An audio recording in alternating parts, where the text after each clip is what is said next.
don't send contracts. I mean, I don't understand what they're saying. We're not going to accept a deal without seeing a contract, or without seeing proof of funds, or without meeting and talking about it. How can you make an offer for 50 million and not expect someone to want to talk about it, what it involves? So all I've done is try to meet them. And he said, you know, well, when you offered Dillian White the Dillian White deal, you didn't send the contract. Yeah, but you didn't even reply. If you would have said to me, okay, we're interested, please send the contract, I would have sent the contract immediately. If they would have said to me, I'm interested, let's meet to discuss it, I would have met them immediately. I wouldn't have gone, oh no, I'm not meeting you or sending you a contract, because that's like not how it works. Of course it's how it works. So it's bizarre. Will you send a counter offer this week? Probably, yeah. The second one. Better money. Everybody says that was their aim, to get us to make a better counter offer. Yeah. It's probably worked, so well done. You called the idea of a $100 million deal rubbish the other day, and so when you see what they're talking about now, you still feel that way? They're not talking about 100 million.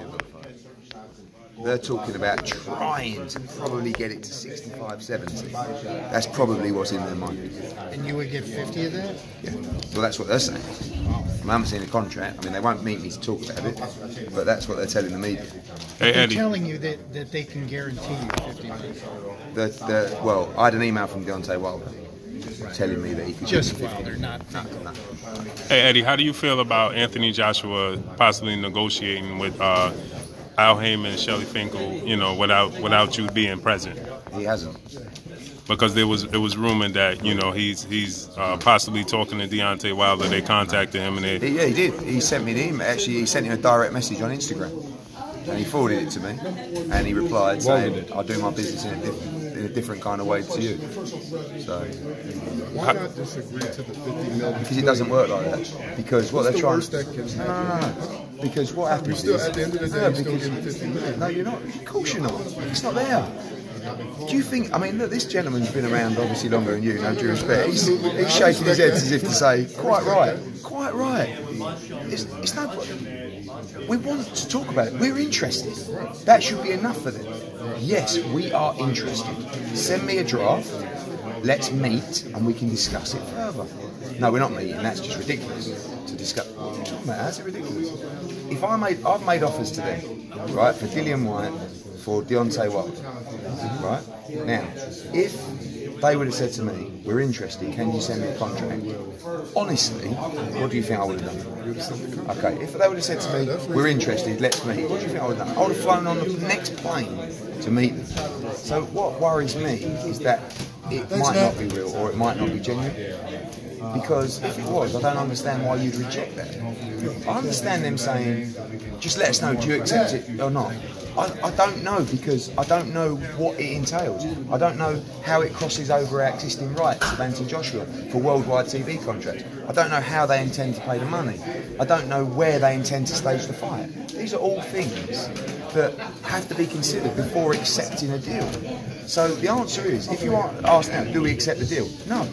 Well, until where everybody's confused at is when Anthony Joshua said, hey, if the fight's worth $100 million, I'll take 50 and let's go. Yeah, he did. So right, he said that, so they're giving you 50. They're not giving me 50. Right.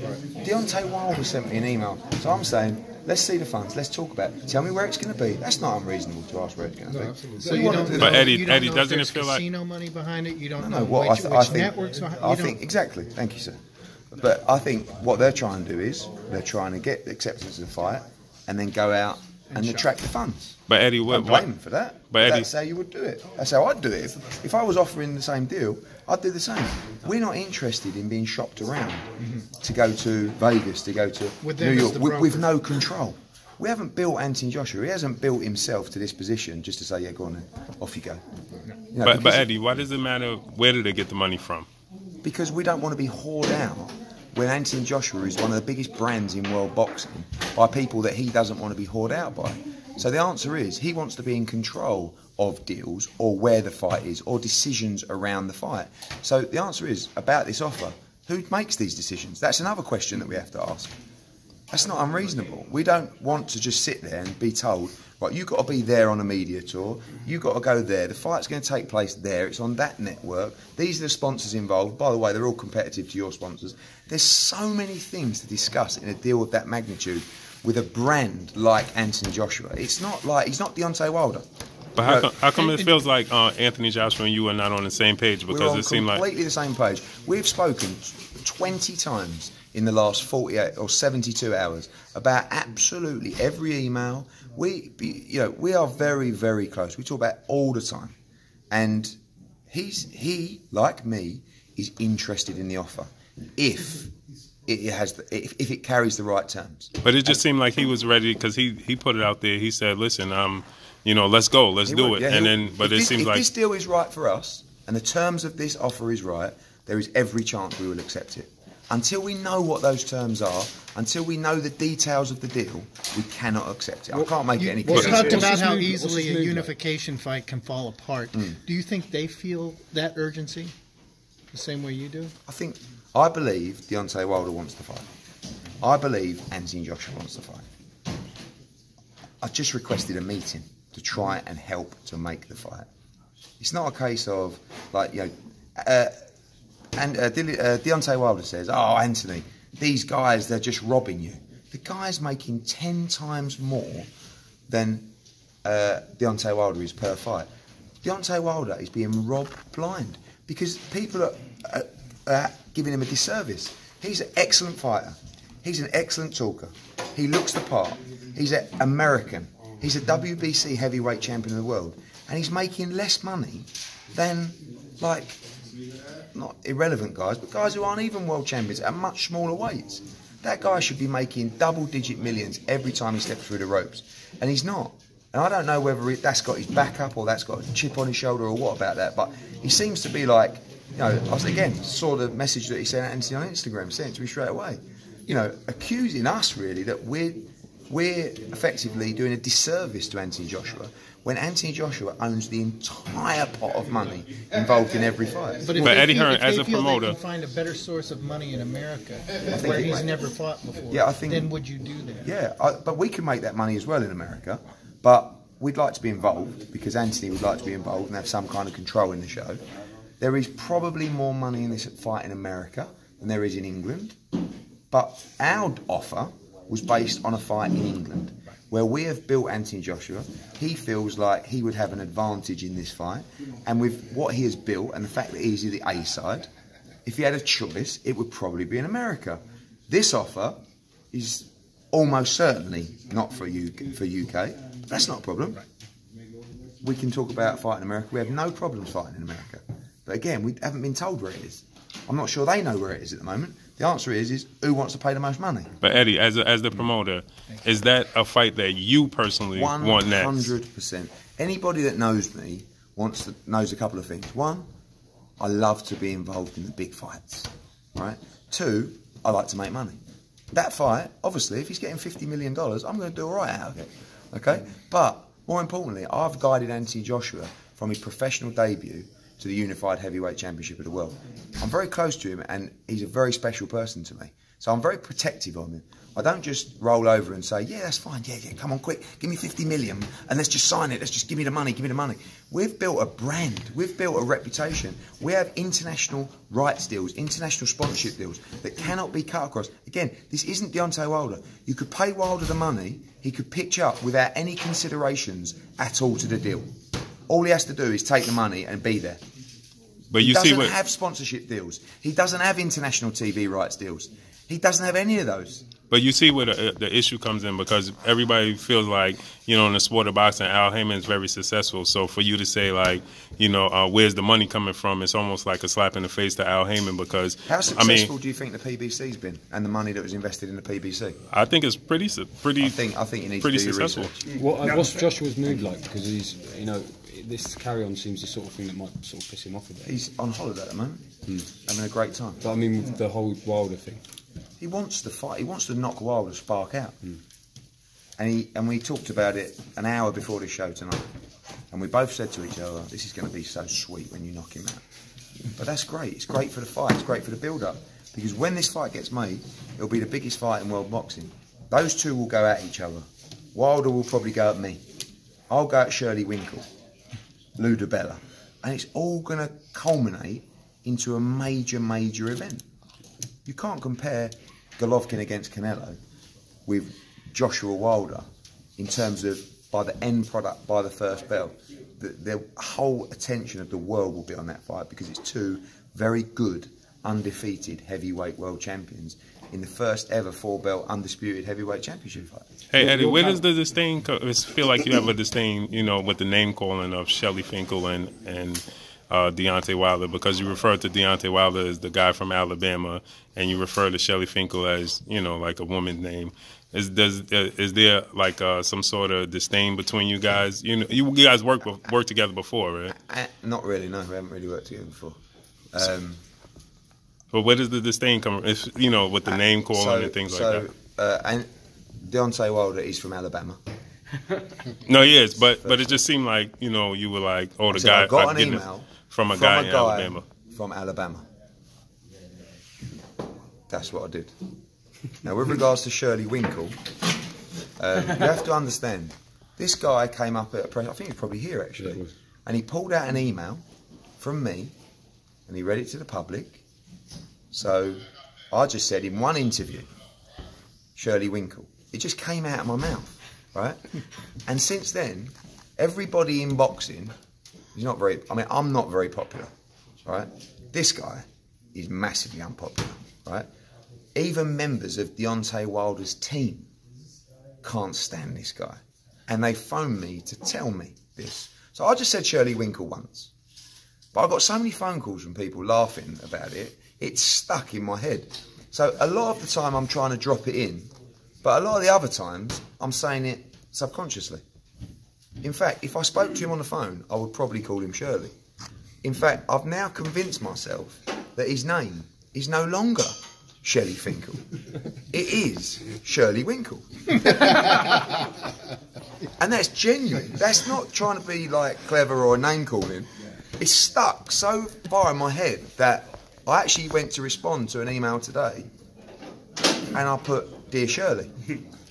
And, you know, I'm not, I sent my dad to see him once because you have to understand, we're very different, we're from very different schools, okay? You can't not have respect for an older person like that who's been in boxing for such a long time. He was involved in what? Tyson, Lewis. So, but there comes a time where they just don't have it anymore, you know? And it's time for the younger generation. So he can't, these people get really infuriated with me. A bit like Lou DiBella. I've known Lou DiBella since I was probably 10 years old. But every now and again he'll do an interview and he'll lose his shit, right? And he just has to be put back in his box by me. But I would only do that if he piped up. But I didn't start the Shirley Winkle thing because it's just when he did that email thing, I thought it was a bit of a bitch move. So I thought, Shirley, get back in your box. And I did the same to Lou. But it's not, you have to understand as well, Shakespeare said all the world's a stage. So what that means is we're all characters. Yeah, it doesn't matter, I'm irrelevant. But in this particular play, and it's only a play, it's only a game, I am this character. So for you guys, I am the slightly younger, brash Brit who talks a lot, who winds people up, who might be a little bit disrespectful to people if that's your opinion every now and again. But that's okay. Whether that's me or not, you'll never know. But I think I'm just being myself, but I'm also enjoying playing that game and that role and winding people up. Like, I love that Shirley and like Lou will, if they see me on TV, they just come out in this bit of rage, like, I hate you. And I don't think Hearn probably don't like me either, but he probably has a bit more understanding that I'm important. And when we come back in the second week of May to announce a massive deal in America, these guys, someone needs to be there for them because they're not going to feel very well when they hear what's about to happen. So why do you feel like the PBC is not successful? Again, I have a lot of respect for Al Heyman, and I don't want to comment too much on it because I do a lot of work with him and I like the people. There's a lot of money invested in the PBC. Okay? So I'm not sure how much is left. Can you promise the fans and the media that you're going to do your absolute best to make the fight between Wilder and Joshua next? Yeah, I'll be more honest than that. I will do my absolute best to work in the best interests of my client. Ultimately, my client, Anthony Joshua, is the complete boss of this operation. Okay? He doesn't work for me. I work for Anthony Joshua, and it's always been that way. He has had every single penny of every single show. Yeah? And we'll take our money from Anthony for doing our services. It's never a purse. Every penny that comes in on the pay-per-view, every penny that comes in on the gate, every penny that comes in sponsorship, international TV, sees it all with his team. Has it all. That's why he's making 10 times what Deontay Wilder's making per fight. We've built a very successful brand. So I will do my utmost to deliver what Anthony Joshua wants me to deliver, which is the best deal for him, the right deal for his career, and the Deontay Wilder fight, which is what he wants. What did Anthony Joshua say about the $50 million offer? He said, is it real? I said, possibly. He said, what do you want to do? I said, I think we should get a contract. He said, okay. I said, I'm going to try and meet him tomorrow to discuss it more. He said, okay. Then he read the stuff and he said, I said, they won't meet me. He said, why not? I said, because they want you to accept the deal first. He said, well, you've got to talk about the deal. I don't, you know, I've already said before, I don't know what more I have to say then. We are interested. If you want the fight, that should make you jump. Like, if I wanted this fight, like I said, after them offered them 12.5 million, if they said to me, we're interested, mate, I would have been able to lift tables up sitting down. I would have been that fucking hard, right? So I would have been like, sorry, I would have been like, seriously, I would have been on a plane. I would have been there. They would have had a contract that night. If they wanted the money, it would have been sent that day into escrow. That's what I don't understand. And it's really bemusing when people go, well, why don't you just say yeah? Because it don't work like that. We don't want to say yeah. Then they send for a contract and it's bullshit and we can't sign it. And say, oh, they've gone back on their word. They accepted the fight and now they won't take it. Well, I think people were just saying that why don't you verbally agree and then have the meeting. A verbal declaration can be binding in New York. You've got to be very careful. We can't agree a fight until we know the terms. What is so difficult about that? Sorry, we're going to have to wrap this up, Rick. I was enjoying this. So that's all I got. Blue Blood Sports TV with Eddie Hearn.